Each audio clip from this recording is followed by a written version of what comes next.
You may remember on 9/11, I was at Yankee Stadium with President Trump. So I got a call very late on September 10th to meet the president at Steinbrenner box at Yankee Stadium.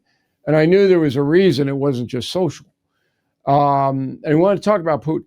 And I brought a copy of the book, gave it to him. I said, I know you're really busy, but you gotta read this Putin chapter. Because he's not the same man you were dealing with in your first term. You've gotten a hell of a lot worse. And that always happens, that if you embrace evil, you get worse and worse and worse. There's no rehab for evil. Once you're in, you can't get out. It's just too intense. Not one of the 13 evildoers in Confronting Evil repented. Not one said, I'm sorry, I killed millions of people, or I did what I did. That's interesting. So anyway, I gave the book to the president. About 24 hours later, I got a text that goes, whoa. I said, yeah, he's a psychopath, this guy now. So you're going to have to change your tactic to get anything out of him. All right, guys, good Tuesday to you. President having a busy day yesterday, playing nicey nice with the Australians. I actually thought this could go off on the rails, but apparently somebody gave the Australian Prime Minister the memo that you don't want to do a Zelensky, and he played nice, coming in, talking about rare earth minerals. That was smart. Good job.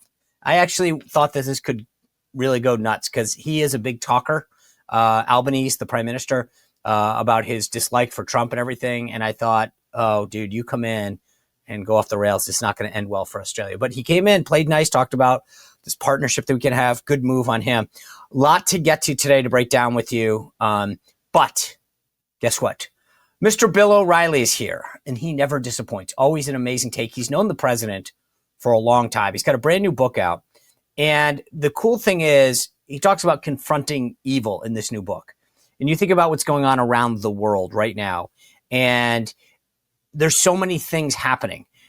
You've got Russia, you've got Iran and North Korea, China, Venezuela, all these things that President Trump is trying to tack on. And how do you go about this? How do you attack evil? That's what he says he's been doing in Venezuela, right?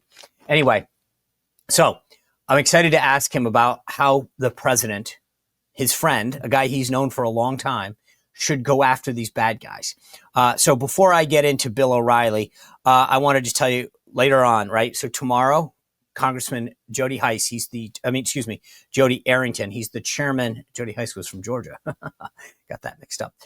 Jody Arrington is the chairman of the House Budget Committee. As we keep going in this shutdown, what is it going to take? And also, what will it take to stop this in the future, to make a process, make the government work better? If they call it regular order, why aren't we doing it? What else can we be doing to force the Democrats' hand? Is the messaging working? We'll talk about all that. Then an amazing panel on Thursday. Former Congresswoman Nan Hayworth is here, Alex Sawyer, and Adam Gillette, who is with the president of the Accuracy in Media. They're an amazing group that really exposes the left. We'll break down all that. And then Friday, Victor Davis Hanson. I know he's a crowd favorite. We got a lot to break down with him. You want to talk about a guy who understands history. He's up there with Mr. Bill O'Reilly. A big favor. Thank you to everybody who's gone over. If you're listening on the audio, I appreciate you rating us. If you're not, if you're watching on the video, again, it's always helpful. If you watch the rant this weekend, you know what I'm talking about in terms of getting shadow banned or, who knows what the future holds with big tech. So it's always good to have a backup. So whether or not you are on YouTube or Rumble or X, please go over to the audio version, Apple and Spotify, subscribe and hit a 5-star review. It helps the show. It ensures you have a backup. And like if you're out and about in the car, working out, going for a run, you can listen to the Sean Spicer Show, right? So it's just a backup. Don't cost you anything. It's free to do it. Literally, just to hit that subscribe button. It helps us a ton and ensures you have a backup. Appreciate that. All right, before I bring in Bill O'Reilly, you guys know if you are trying to quit something, how difficult it can be, especially if you're vaping or smoking. So I've got a solution. If you are a vapor or a smoker and you're trying to quit, these Zippix nicotine-infused toothpicks are convenient. They are great tasting. They're a way to curb that nicotine craving without smoking or vaping. And if you are one of those people that love to vape, and I see you guys, you go to meetings, you try to sneak the vape, you know it's not allowed. These Zippix toothpicks, right, they're nicotine infused. They are totally legit. You can be in a meeting and have a toothpick. I'm not telling, I don't know, maybe you'll get in trouble with HR, but you know what I'm saying. You can be on a plane, you go anywhere you want. They satisfy that hand-to-mouth habit and the oral fixation that's tied to smoking. They're available in 6 long-lasting flavors in both 2 and 3 milligram. They're perfect if you're in a restaurant or in a meeting, a sporting event, right? There's a difference between what's socially acceptable and allowed. Like, you can have a toothpick in your mouth. And here's the cool thing. Like, if you're not a smoker or a vapor, they've got energy ones like this. They are literally caffeine infused with B12. So if you're not a smoker or a vapor, but you're like, hey, I could use a pick-me-up right in the middle of a meeting or at an event, these things, you've got the energy ones. These are really cool. So get yours online at Zippix. It's Zippix toothpicks.com. Zippix toothpicks.com. There's 2 P's in Zippix. Zippix with an X, toothpicks.com. Use code Sean for 10% off your first order. Code Sean you must be 21 years or older to purchase. Warning, nicotine's addictive chemical. Zip more, smoke less with Zippix nicotine toothpicks by going to zippixtoothpicks.com and use code Sean for 10% off. All right, before we get to Bill O'Reilly, though, I got to tell you, there are a lot of groups in Washington, D.C., but very few as effective as Concerned Women for America. These guys are at the tip of the spear when it comes to cultural issues. For 45 years, Penny Nance, who is the current leader, you've seen her on the show before, Concerned Women for America have been at the forefront of making sure that we keep men out of women's locker rooms, little girls' locker rooms. They fought the trans issue. They have been at the tip of so many issues. And Penny Nance, who's the current president, has done such a spectacular job. These guys fight about 7 core issues right now: family, sanctity of life, religious liberty, parental choice and education, fighting sexual exploitation, national sovereignty, and support of Israel. When you talk to people in Washington about who are the most influential groups, Concerned Women for America is at the top of that list because Penny Nance knows everybody. She's got everyone on speed dial. She knows how to get to them. She's built amazing coalitions to get the word out. They've got chapters all throughout the country. I'm telling you, these guys get it done for the conservative movement. And here's the thing. I need you to do me a huge favor and help them build Concerned Women for America and expand their ability to fight back, to open new chapters. And for a donation of $20 or more, you'll get a copy of their brand new book, which was written by Penny Nance. It's called A Women's Guide, 7 Rules for Success in Business and Life. It's a great gift for you, for a friend, for a young woman in your life, whether it's graduation, Hanukkah, Christmas, you name it. This is the kind of stuff that helps spread the message, gives grounding in our conservative cultural principles.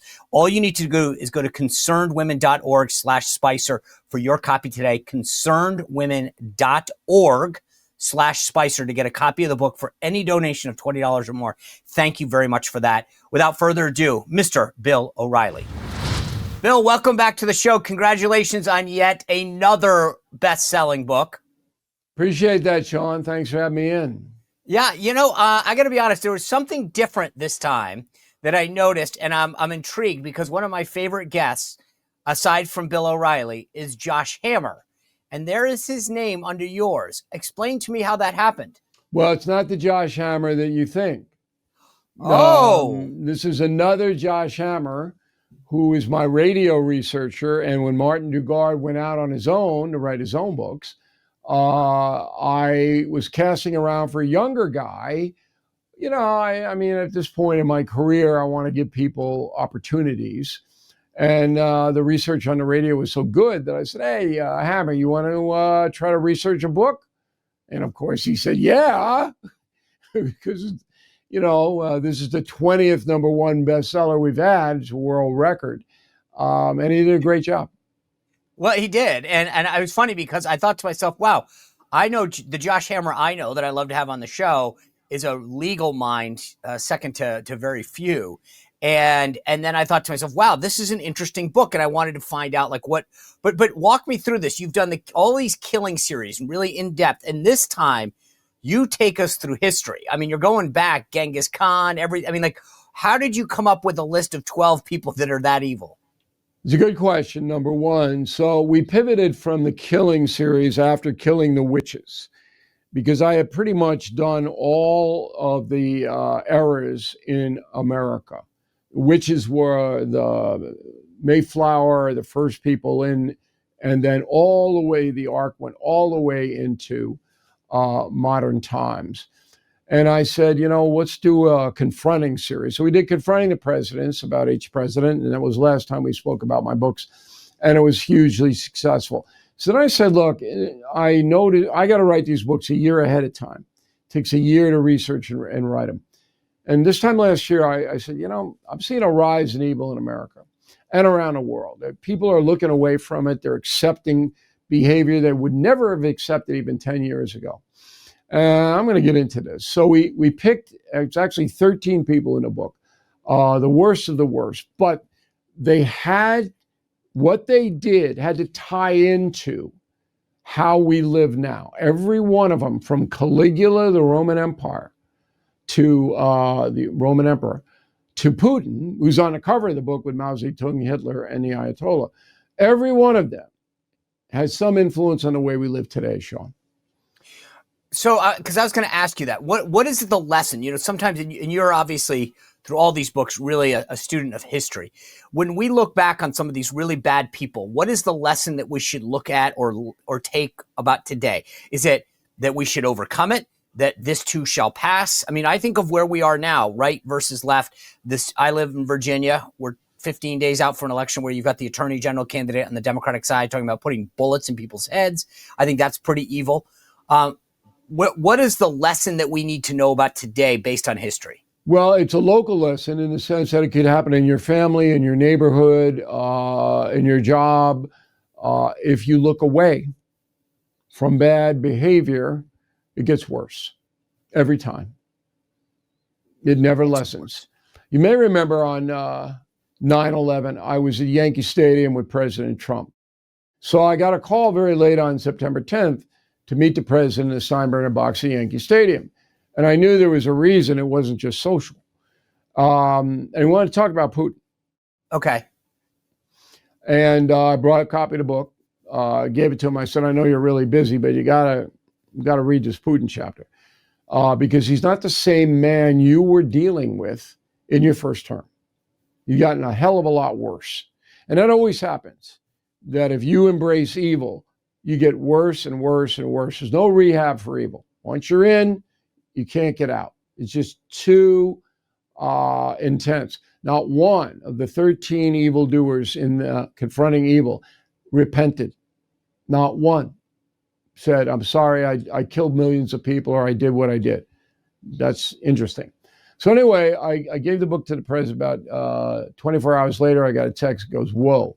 I said, yeah, he's a psychopath, this guy now. So you're going to have to change your tactic to get anything out of him. I hope it did some good, because that Putin chapter tells you everything you need to know about Vladimir Putin. Very difficult man to deal with.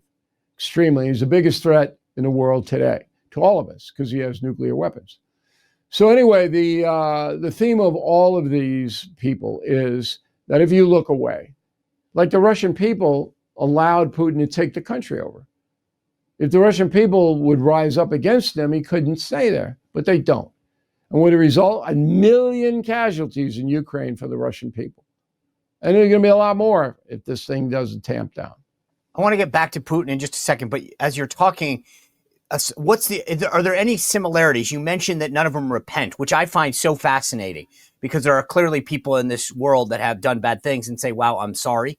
I want to be forgiven. Is there any other trait that you found consistent in these 13 people? Yeah, they don't have any feelings for other human beings. It's called sociopathy. So Putin isn't, you're like a piece of lint. Right? He doesn't process other people's feelings or that they have any worth. They're just there. And if he doesn't like them, then they disappear. And they were all like that. Hitler and Mao and Stalin and Putin and on and on. Henry VIII. They just, and the cruelty, because you couldn't possibly do the things that they did to other human beings if you had any feelings at all. They were numb. They weren't really, they were so mentally ill, so damaged, but they knew what they were doing. Okay. But they just had no empathy whatsoever. That is common throughout all of them. It's fascinating because, I think of a guy like Kim Jong-un. I think he had his brother killed. There's something like, I can't fathom the idea of, to your point, this lack of emotion that some of these folks feel. And it seems to me that it extends all the way up to the closest people around them, sons, Sure. daughters, Nobody's which safe. is, I know that's what's nuts about this. Let's go back to Putin for a second. You talk to the president, 9/11, you give him the book, he reads the chapter. President Trump right now is talking about a potential meeting with Putin in Budapest. He had a meeting last week with Zelensky.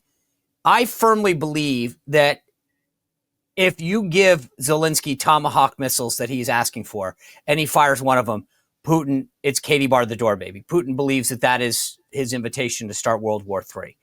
And I think that's what's holding Trump back. And maybe part of him reading your chapter, him realizing that this guy will just go to DEFCON 1. What is your advice for him as he confronts Putin right now? Is it, I'll just leave it at that. What should he do to get peace in Ukraine, or is that an elusive thing? No, it's doable, but you have to play chess. And the one thing that Putin fears is the loss of his own life. You realize when Putin leaves the Kremlin, Sean, and goes 8 miles to his mansion outside of Moscow, every vehicle stops. He is so afraid of being assassinated, so afraid of a coup in the army against him. He is paranoid up to here. If Putin believes that the tide is turning and that the Russian people will rebel against him, he will make a deal.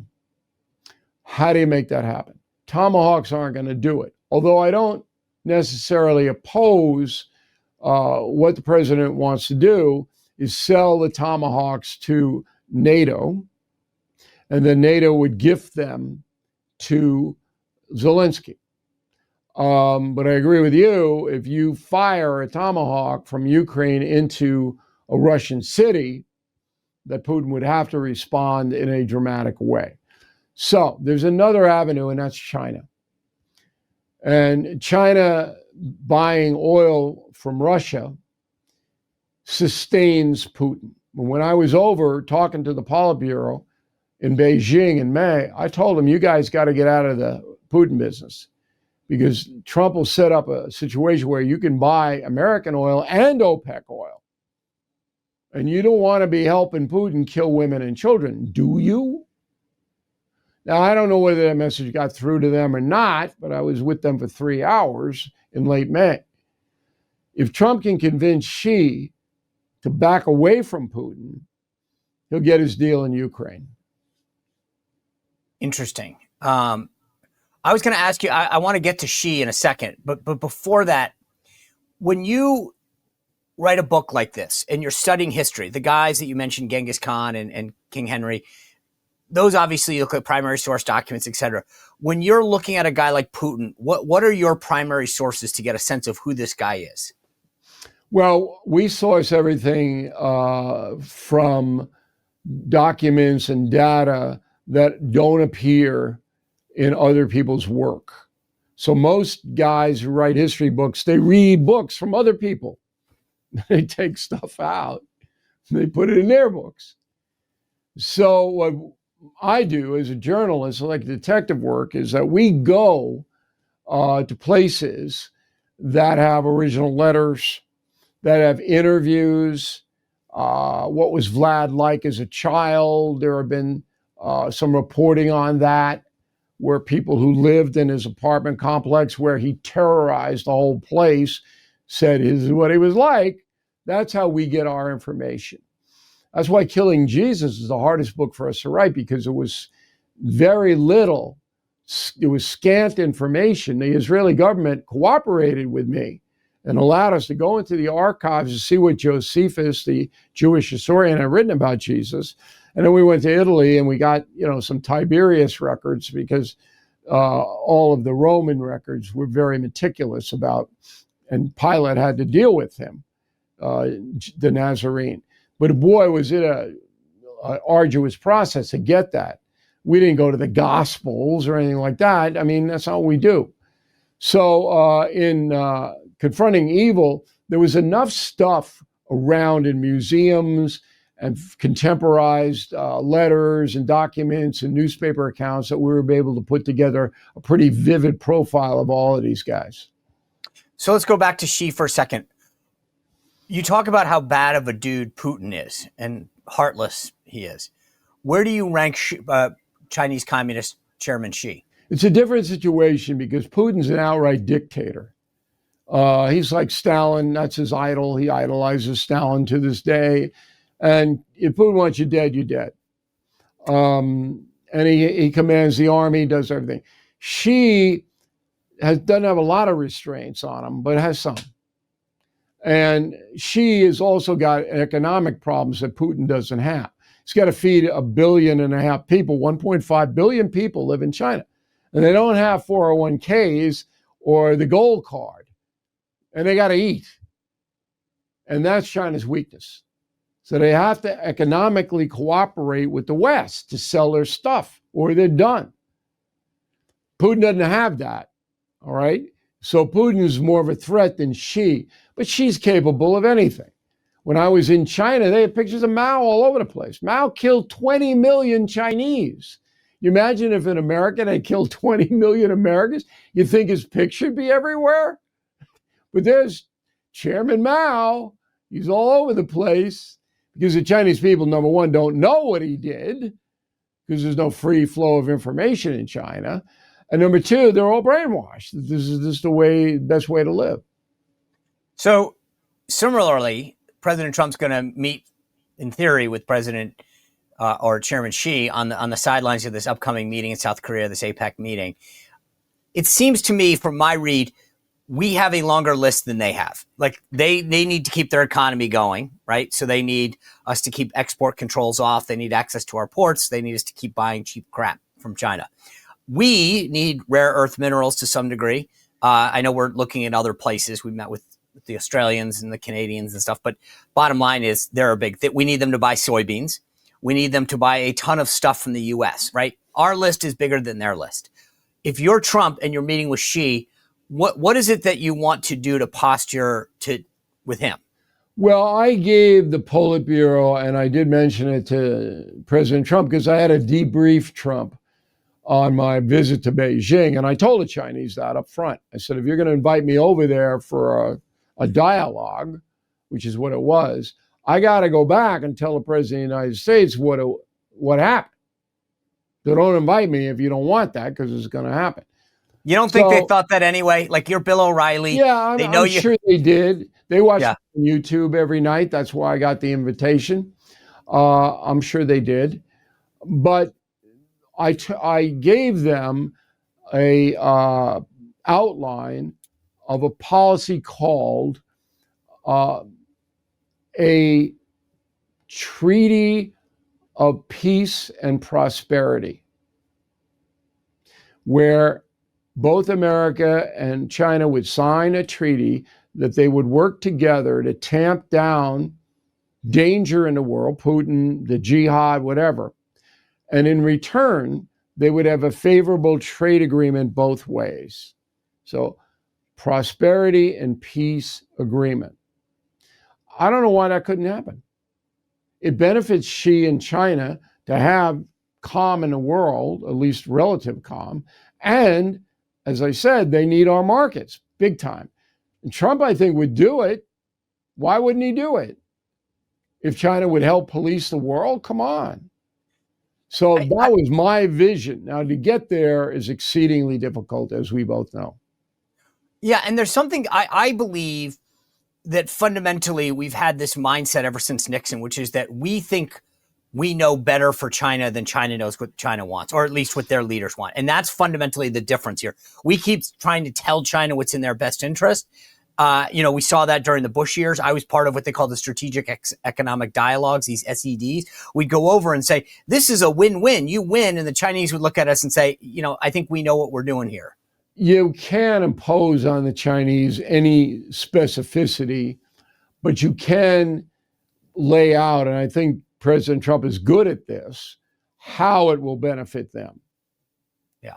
So that's the art of the deal. And I know that's what the president is going to bring in his conversations with Xi. So let's move a little south of our border here on Venezuela. I've been intrigued. I had Alan Dershowitz on the show yesterday, and I asked him about the legality of us going after these Venezuelan boats filled with drugs, fentanyl in particular, and he said, we're absolutely, go back through history. We have a right to do that. This is not a one-off deal. Is this the smart tactic as you look at history and taking on evil? I mean, I perceive this as President Trump literally saying Maduro is evil. I'm going to take him on head on. That seems to be the message. Tactically speaking, strategically speaking, is this the right way to go? Well, it is the right way to go in the sense that it will inhibit the flow of narcotics, mostly cocaine from Venezuela. Fentanyl, most of it comes up from Mexico. It will inhibit the flow of narcotics into the USA, which will save lives. Now, the Trump administration designated these Venezuelan drug gangs as terrorists, so under our Constitution, he has a right to destroy them using military apparatus, and that's what he's doing. The mistake that the Trump administration makes is it doesn't explain, because you have to do this in this day and age. It doesn't explain exactly why they picked that boat. You don't have to give away your intel, but you have to say that, our intelligence pinpointed this boat at this time, loaded with cocaine, and, this is how it works. They don't do that. They don't do that with immigration. The Trump administration doesn't do it there. Who's being picked up? Why? What's the orders to the Border Patrol out there? What's the orders to the ICE agents? So that the people who don't like Trump, the Democratic Party, they seize on this and say, oh, this is illegal. This is not right. But overall, drugs kill more than 100,000 Americans a year. And it's much more than that if you count the health, unbelievable deterioration of the addict's health. And we have a right to defend ourselves against cartels who are killing all those people. I mean, just philosophically, the Supreme Court's never going to rule against the Trump administration for doing that, ever. Plus, they have the cover of the terrorist designation. So that's where we are. The question is, why isn't Trump getting tougher on Mexico? Because Mexico is the primary drug importer to the United States. And I believe it's tied in with trade, but I'm not exactly sure.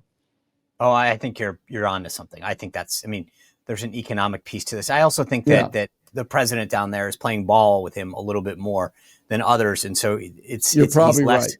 Yeah, right. It's a personal thing tied with the trade thing. I have a question based on your historical knowledge of looking at all these presidents. You've done them all. When you look at Trump right now, and you've known him forever, you looked at the first term, analyzed it a ton, then you opined on it every day. You're doing it now.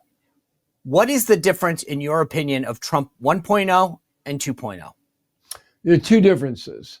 Number one, it took Trump 2 years in his first term to figure it out because the bureaucracy is so overwhelming in Washington.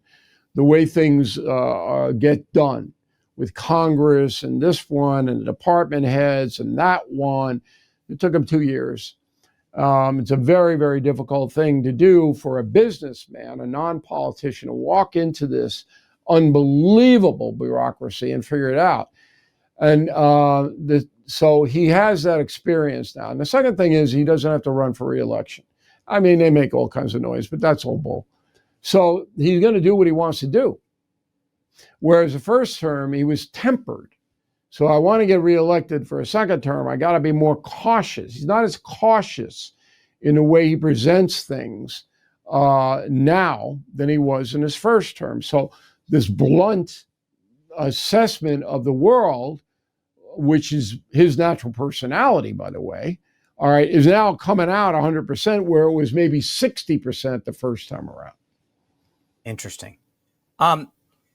When you look at a guy like J.D. Vance right now, do you see him as the heir apparent to Trump? Like, I believe that right now, aside from some kind of nominal attempt at primarying him, it's his to give away.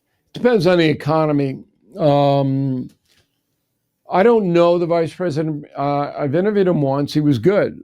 I'm no cupcake interview, as you know. And he was on it. But I don't know him that well. I think Marco Rubio would like to be president. So that might be an interesting primary.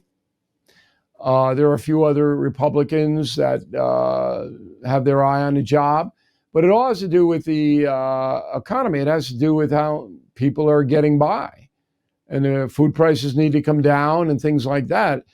So Vance is in the power position, but it's 3 more years. I mean, it's a long time, and a lot of stuff's going to happen. Is there, I mean, you mentioned Rubio. I agree with you. I mean, I think Marco wants to be president. I think he's young and he'll have an opportunity potentially. Is there anybody that you look at based on all these people that you have reviewed over the years, presidents, historical figures, and you're saying, gosh, that person in the cabinet or serving in this administration, or even in Congress for that matter, that Bill O'Reilly's got his eye on right now and saying, I'm going to keep this is someone who I think is worth watching? Well, Wes Moore, the governor of Maryland, certainly fits that category as a Democrat. Patriot, served his country, seems to have done a decent job in Baltimore, which is, crazy city. So I think you got to watch him very closely because he's going to make a move to do it. There are some good governors in both parties. I don't know as much as I should about them because I can't focus in on them now. There are some strong presence in the administration. A lot of people who seem to be honest. That's number one. You got to be honest. But the problem-solving skills under a president like Trump, it's hard to see because Trump calls all the shots. So it's hard to be an innovator in that kind of an administration. So I don't think there are many, and it takes so long to get known in America. It's so hard. You got to raise $1 billion just so people know your name. Yeah. And, so it's a very complicated rise up to run for that job. I don't believe the progressives are going to be successful. A lot of people go, AOC, and I don't think so. We're getting to the point where you're going to start to see the progressive philosophy blow up. Mandami is probably going to lead to that. That city is going to be in serious trouble with him in charge. I agree. I think this Mandami thing is going to be an anchor around the progressive left. I mean, the idea, because he will be the poster child for everything bad as he stumbles towards failure, because trying to privatize or government own, whether it's grocery stores or make everything free, is going to just destroy New York. I agree. Nobody's a soothsayer, but the guy is 33 years old. He's never run anything. He doesn't sit for tough interviews. I mean, he was on Fox and she hit him with a few, but not at the caliber where you could really get into, look, you don't know anything, pal. And he doesn't. He doesn't. No. And this will destroy Hochul. She'll lose in 26.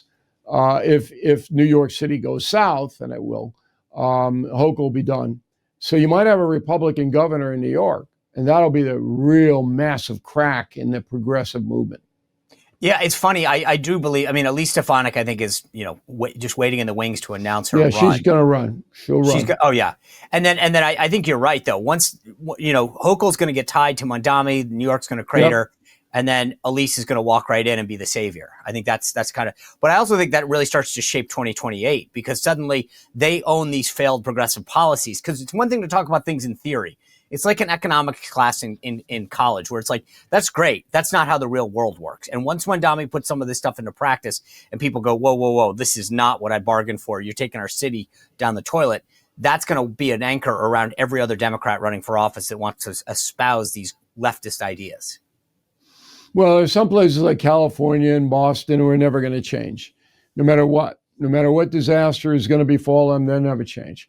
New York City's probably in that category too. But the folks, to comprise 90% of the electorate, they're watching, they're watching. Yeah. And it also has to do with Trump. And he's got 3 more years and what he accomplishes. If he can bring food prices down and people are making money, and then it's going to be a lot easier for Republicans going forward. That's for sure. You know, Republicans obviously broke the mold with Donald Trump, a guy who'd never been elected to anything. First time that we've elected a non-politician or general. A lot of times when I talk to Democrats, they say we need to think outside the box, and they'll throw a name out, Jon Stewart or something. But there's another name that's come up. You were on stage the other day at that News Nation town hall with Stephen A. Smith. What are your thoughts on a guy like that in terms of a political future? I don't think Stephen A's got the heart for it. I know him pretty well. He's flattered by all the attention, and he's certainly trying to educate himself to come up in that level because he's a sportscaster. But, I would say Wes Moore, as I mentioned in Maryland, light years ahead of Stephen. And it's the same kind of thing. And Moore is trying to look, I'm not anybody's pocket. I'm a patriot. I'm a problem solver, original thinker. Nobody's got a bind on me. So Stephen A. starts way behind on that. And again, you got to raise so much money. You got to devote your whole life to it. Does Stephen really want to do that? Not at this point. I guess that could change. Is there anyone on the left besides Wes Moore, like a Gavin Newsom or an Andy Bashir, Gretchen Whitmer, that you're keeping your eye on the left as a potential rising star or that might have what it takes? I mean, I'd be surprised if I don't know Bashir, Kentucky, and it's such an obscure state. Nice state, but nobody knows him. Everybody knows Newsom, but it's been a disaster out there. Now, do the Democrats care about that? I don't know if they care about it or not, but he's got little to run on. He can't run on. He's trying to be the avenger against Trump. That's his whole shtick now. But the state's a ridiculous disaster. Whitmer, she's smart, but I don't know. Again, Whitmer against Vance, I don't know. AOC is going to be the senator. Schumer's not going to run again. She'll be a power in New York. She'll win. But she's worse than any of them as far as frame of reference. She doesn't know anything. Zero. No, I agree. I can't believe people want a woman who was a bartender a few years ago to be leading the country or think that she should. You talk about not knowing anything. Bill, last thing for you. I saw you at that News Nation town hall. Great job there. But I also saw you at this Charlie Kirk thing at the beginning of the week. You didn't see me because I'm 5'6" and you're like 6'9", and but you were there. I kept this whole issue, this assassination of Charlie, just continues to really make me think a lot about the movement, his impact, and whatever. And I said this earlier this week, but I talked to Glenn Beck, right? And I was like, look at this. You have these titans: Bill O'Reilly, Tucker Carlson, Glenn Beck. You guys are. You have been leading the messaging. People have been tuning into Bill O'Reilly to get the talking points, right? I mean, that's like the so great about your show is that you give us, hey, here's the bottom line. Here's what we need to know. You guys are there at this presentation of the Medal of Freedom for a 31-year-old. Obviously, it was his birthday. He would have been 32. But I was so impressed by the level and caliber of people there, all together to pay tribute to the impact of this 32-year-old young man that did so much for the movement. As you think about what happened, what transpired that day, what does it mean to you? Well, I didn't know Mr. Kirk very much. I think our paths crossed one time, and I was at the awards ceremony as a reporter, not as an invitee because I don't know the family. But I wanted to be there because I wanted to send a message that this is not a country that can tolerate the kind of situation that caused Charlie Kirk to lose his life. And the more, they call me an icon. Okay. I don't really know what that means. I've been around 50 years in journalism. I know what I'm doing, and I'm an honest man. But I saw what you did, exactly the same assemblage of a lot of power. And I got them all together for a once-in-a-lifetime shot. I'm sure you saw that. I did. I mean, it went around the world in 10 minutes. That's how, Putin saw it, Xi saw it, everybody saw it. And that message was this: We're not gonna stand for that here. And we're behind the honoring of Charlie Kirk with the Presidential Medal. Okay, we are encouraging that, not because we agreed with everything he said, or we're in some kind of movement to do anything, because we're Americans and we want a decent country. And this kind of political hatred is going to stop. And even by being there, that sent that message. That absolutely sent that message. And the other side, who celebrated his death, and that's not many, that's maybe 15%, they don't have an assemblage of power nearly what we have. They have nobody. And people ought to know that. They should. Well, you're right. That picture went everywhere. I loved it. I thought it was really cool to see. And that's why it was so impactful. And that's why sometimes imagery is the more impactful than sometimes the written word. Because I sat there and I went, wow, look at that power, that messaging power in one photo. Bill O'Reilly, thank you for being with us. Congratulations on your 20th #1 New York Times bestseller, Confronting Evil, a must read, guys. Thank you for everything you do to enlighten us, to make us smarter, to make sure we don't repeat history. And that's what I think the beauty of so many of your books are, is it exposes stuff and says, hey, dum-dums, don't do this again. Here was the mistake. So thank you for what you bring us in Confronting Evil. And I look forward to 21. I appreciate the kind words, Sean. Thanks for having me today. You bet. I always love talking to Bill O'Reilly. He never disappoints, does he? So smart. There's a reason his books go to #1. You know that? It's so insightful. Anyway, I love my conversations with Bill. I want to show you something that didn't get a lot of coverage. And I know why it didn't get a lot of coverage, because the media hates this stuff. But Secretary of Health and Human Services, Bobby Kennedy, was on a flight with his wife, actress Cheryl Hines. Now, he's a Kennedy. She's an actress. You would assume that if conventional wisdom played out, they'd be flying private. They'd have their own thing. Check out this B-roll. Here they are, just sitting in economy on a flight.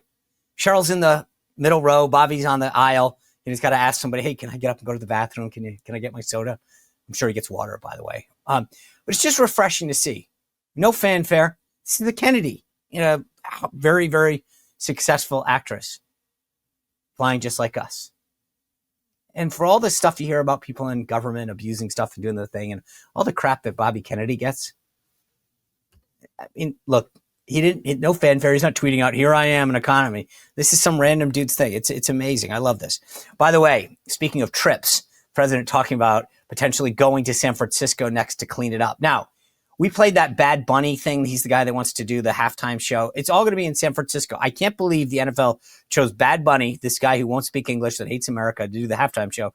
But then doing it in San Francisco, I'm telling you guys. And Trump basically saying, hey, San Francisco's next on the list, which I'm sure, one, Gavin Newsom opposes, but two, mark my word on this, when he goes into San Francisco and cleans it up, and everybody raves about how well they did for the Super Bowl and how good the city looked and crime-ridden it was, Newsom will take credit.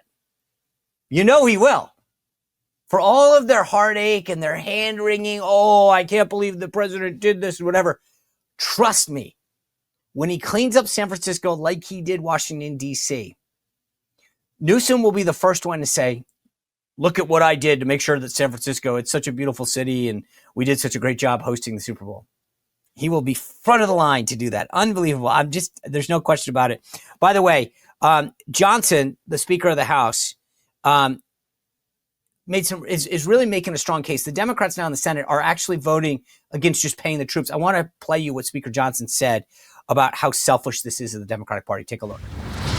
And it's also important for us to note, this is the first time in history that any party has had the audacity to shut down the government over a totally clean, nonpartisan continuing resolution. This is a political stunt, and it's the first time it's been done, and it is the most costly, most selfish, most dangerous political stunt in the history of the United States Congress, because as we have stood here day after day after day explaining all the Americans who are being harmed by this nonsense. And the Senate Democrats have zero shame about this. They don't have any shame at all about the pain that they're inflicting upon hardworking families, upon soldiers and law enforcement officers and veterans and the elderly and the disabled and women, infants, and children. Services to all those categories and paychecks to those folks are being stalled because Democrats are playing games. You know, they're fighting the right way here domestically. But as I mentioned to Bill O'Reilly, they're also fighting evil. The president was talking about Venezuelan dictator Nicolas Maduro on Air Force One. I want to play you what he had to say about him because it's very telling how his strength is being perceived around the globe. Take a look. Everything in his country, all the natural resources. He even recorded a message to you in English recently, offering mediation. What could we do in order to stop that? He has offered everything. He's offered everything. You're right. You know why? Because he doesn't want to around with the United States. Thank you, everybody. Thank you. That's all you need to know. We'll try to keep this PG version of the show. But when we talk about confronting evil, they have to feel like they're confronting strength and resolve. And the president, through Iran, through what he did in Israel, through what he's doing in Venezuela, people understand this guy means business. And peace through strength only comes when you actually are strong. And the president's showing the rest of the world what strength looks like. Thank you guys for being here tonight. We've got a great rest of the week. As I said, tomorrow, House Budget Committee Chairman Jody Arrington, a fantastic panel coming your way on Thursday to break down the latest in Virginia and New Jersey elections. And then Friday, Victor Davis Hanson. That's why you need to hit that subscription and notification button. Thank you guys for sharing the show with friends. Remember to go to SeanSpicer.com to get up my latest column. I appreciate you being here, joining with us in the premiere if you are here at 6 o'clock or watching later in the day. No judgment there. But we'll see you back here regardless tomorrow on The Sean Spicer Show. Well, if you enjoyed this content, make sure to like this video, subscribe, and click the notification bell to get more.